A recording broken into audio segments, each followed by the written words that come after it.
Hey friends, welcome back to Informative Writing. This is our third lesson about informative writing.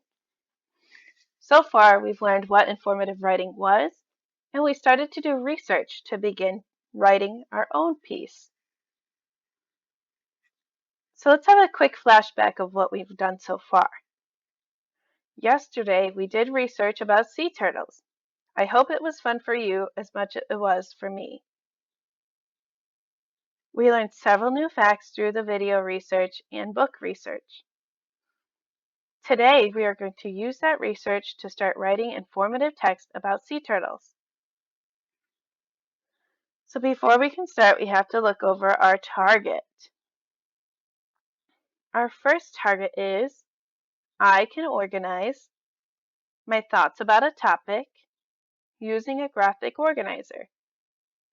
So we'll have a graphic organizer that we'll start to fill out together in this video, and then you'll fill out the rest in a Google Slide document. Our second target is, I can determine what is needed in an informative text. So this is just a reinforcement of what we know from our first two lessons. You're going to answer some questions to show that you know what you need in an informative text below.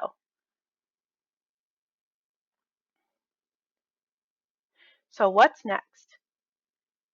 We have learned so much about sea turtles. Here are some facts that we've learned. Sea turtles live in the warm sea. You may see them all over, but their favorite part to live is in the warm sea. Male sea turtles spend their whole life in the water. Sea turtles have flippers that glide them through the water easily. They lay several eggs on the beaches. Once the eggs hatch, the sea turtle babies run towards the ocean.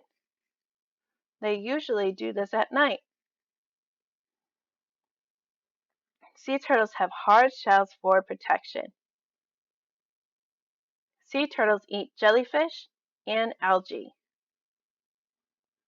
Sometimes sea turtles will get in danger by eating plastic garbage.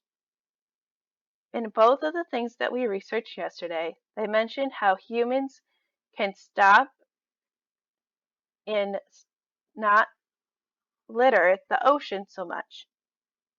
This way that the sea turtles stay more safe and are not in danger of eating plastic.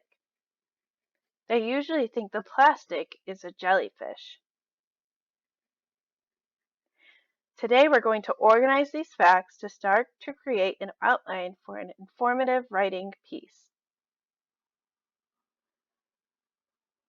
So let's organize what we have learned. Researching about a topic is the process that we need to do before we can write an informative text. So every time you write an informative text, you need to do some research, which luckily we did together yesterday. We researched about the topic sea turtles. Now we must organize the information and facts that we have gained. This will help us become better informative writers. This is just a quick reminder of what is needed in informative writing or text. You need real photographs with captions, bolded titles that show what's going to be talked about in the text, bolded words to know with definitions, quotes from other sources, real facts and information, subheadings to break up the text, and you should have dates and specific data that you want to share about your topic. So here is the graphic organizer you'll fill out today. I've started it already. You can see that I filled out the main idea portion. It says sea turtles are magnificent creatures. Your job is to choose 3 details that show why sea turtles are magnificent creatures. You'll put your first detail in this box, your second one, and your third one.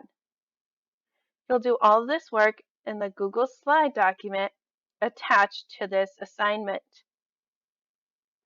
Then you're going to write your summary. I started it here. It says, sea turtles are magnificent creatures. We're then going to place these three details in your summary. These details want to reinforce why sea turtles are magnificent creatures.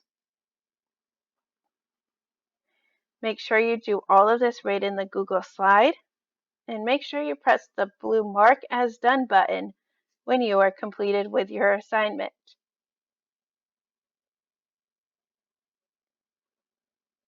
So now you might be asking yourself, why are we writing an informative text?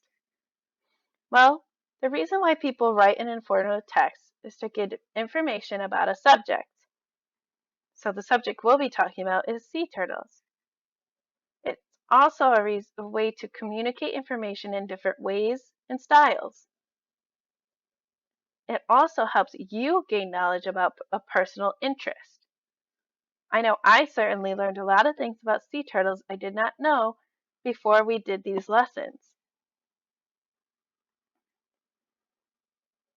And this also helps to find answers to questions about a topic.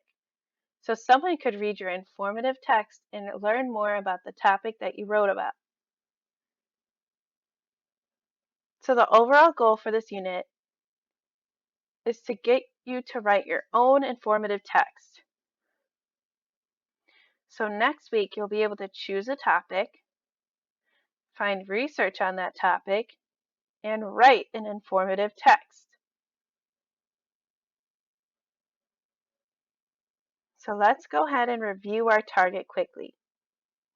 Our target was, I can organize my thoughts about a topic using a graphic organizer. So we've already started to fill out the graphic organizer together in this video. Your job is to now go to the Google Slide and fill out the rest. This will help you make sure you have the three key details you want to talk about in your summary. Our second target is, I can determine what is needed in an informative text. So you're also going to be recapping what you need in an informative text when you write one. So you'll have some questions in a Google form, about 3 or 4, that it lets me know if you know what's really supposed to be in an informative text. We've learned a lot in the past 3 days, and I really want you to show me what you've found out during these lessons. This way I know what I can help you with next week. So now it is your turn. Finish completing the graphic organizer in the Google Slide attached. Then you're going to answer the questions down below. Friends, I hope you've enjoyed learning about sea turtles with me and researching and getting more used to how to research and find good information about a topic. I'm excited to see what your graphic organizers look like and what your summary is going to say. Again, remember when you're done with all of your assignments, so the Google Slide and the 3 questions on the Google form, make sure you press the Mark as Done button. This way I'll be able to receive your work. All right, friends, I'll talk to you next week. Have a great weekend.